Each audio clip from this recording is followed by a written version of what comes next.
पटवारी और अन्य कर्मचारियों के साथ मायापुर पहुंचे। यहां बेदी नंबर 19, 20 और 21 पर नाबालिग जोड़े दिखे, जिसके बाद एसडीएम ने लड़की के पिता को सामान्य समझाइश दी। इसी दौरान आयोजन स्थल पर मौजूद करीब 5000 लोगों ने भीड़ में से कुछ लोगों ने एसडीएम की गाड़ी में तोड़फोड़ शुरू कर दी और पुलिस बल की कमी और आक्रोश के माहौल को देखते हुए एसडीएम अजय गुप्ता वापस आने के लिए वाहन में सवार हुए। तभी उन पर कुछ लोगों ने पथराव कर दिया, जिसमें एसडीएम का एक सुरक्षाकर्मी और एक पटवारी घायल हुआ है। घटना के बाद वहां पुलिस भी पहुंची, लेकिन बाल विवाह नहीं रुक पाया और पुलिस को वापस लौटना पड़ा। इस मामले में पुलिस प्रकरण अभी भी दर्ज नहीं हुआ है। और ज्यादा जानकारी के लिए बात करेंगे अपने संवाददाता पुरुषोत्तम पारवानी से। पुरुषोत्तम, इस वक्त वहाँ पर स्थिति क्या है? तो निका अभी वर्तमान में तो जो आयोजन स्थल था, जहाँ मायापुर में विवाह सम्मेलन था, जहाँ दोपहर तक करीब 250 जोड़ों की शहनाइयां गूंज रही थी, वहाँ सन्नाटा पसरा हुआ है। टेंट वगैरह भी उखड़ गया है और पूरी तरह से वहाँ सन्नाटा बना हुआ है तुलिका। और ये जो घटना हुई तुलिका, इसके लिए मैं सबसे जो विशेष बात जो सामने आई वो बताना चाहूंगा कि प्रशासन ने बाल विवाह को रोकने के लिए पहले कोई पुख्ता इंतजाम नहीं किए। बाद में जब प्रशासन को सूचना मिली, प्रशासन ने ताबड़तोड़ में दल गठित किया और वहाँ बाल विवाह रोकने का प्रयास किया। यदि प्रशासन पहले से योजना बनाता, पहले से ऐसे आयोजनकर्ताओं को बात करके उन्हें जागरूक करने का प्रयास करता, तो शायद ऐसी स्थिति नहीं आती। जी, लेकिन पुरुषोत्तम, ये जो सामूहिक विवाह होता है, ये सामाजिक कुरीतियों को रोकने के लिए होता है, बेमेल शादी ना हो इस वजह से होता है। तो जो संस्था राजपूत समाज ने ये आयोजन किया था, क्या उनकी जिम्मेदारी नहीं बनती थी कि वो पहले जांच पड़ताल कर ले कि जितने आवेदन आए हैं, जो जोड़े हैं, क्या वो बालिग हैं?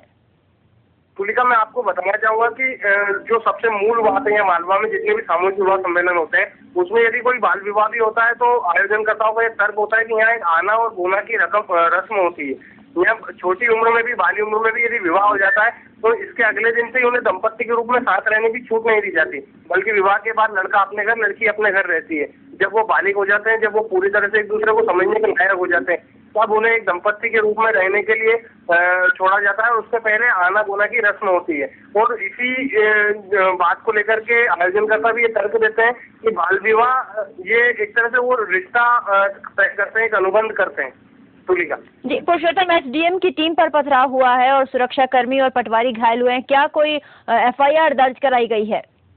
तुलिका, घटना के बाद प्रशासन का पूरा अमला एक तरह से हमें सदमे में दिखा। जब मीडियाकर्मी लोग पहुंचे तो उनसे कोई बात करने को तैयार नहीं हुआ और बाद में एसपी, सीआई और तमाम अधिकारी जिले से भी यहाँ आ चुके हैं, उनसे भी बात करने का प्रयास किया जा रहा है, लेकिन कोई अधिकृत रूप से जानकारी देने को भी तैयार नहीं। फिलहाल जो जानकारी सामने आ रही है उसमें अभी तक किसी पर भी कोई प्रकरण दर्ज नहीं हुआ है, क्योंकि उसमें भी जो मूल बात है, आयोजन के पीछे कुछ बड़े राजनीतिक लोग भी हैं, कुछ बड़े ऐसे समाज के लोग भी हैं जिन पर कार्रवाई करने के पहले प्रशासन को 10 बार सोचना होगा। जी पुरुषोत्तम, इन तमाम जानकारी के लिए बहुत बहुत धन्यवाद। हमारे संवाददाता पुरुषोत्तम वहां का हाल बता रहे थे। इस वक्त वहां पर सन्नाटा पसरा हुआ है। आपको बता दें, एटीएम की टीम वहां पर पहुंची थी। नाबालिग जो जोड़े बेदी नंबर 19, 20, 21 पे थे, उनका विवाह रुकवाने के लिए, लेकिन वहां पर भीड़ आक्रोशित हो गई और उनकी टीम पर ही, एसडीएम की टीम पर ही पथराव कर दिया। सुरक्षाकर्मी और पटवारी घायल हुए हैं और पुलिस को वहां से खाली हाथ लौटना पड़ा है।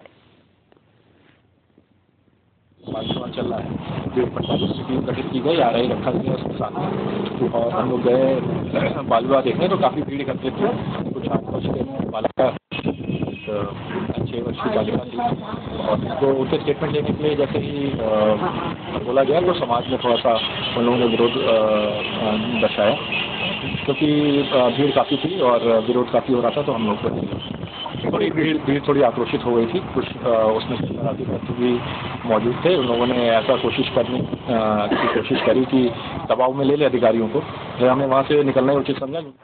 बस ऐसे ही करते करते मतलब जो भीड़ बढ़ने लगी और लोग उग्र होने लगे और घेरावबंदी करके पत्थरबाजी करना शुरू। अब मेरे को ये बाइक भुजा के ऊपर लगा। गाड़ी में क्या आपकी गाड़ी में तोड़फोड़? हाँ, गाड़ी में भी 4-6 पत्थर। कटनी में एक दहेज लोभी पति ने शादी के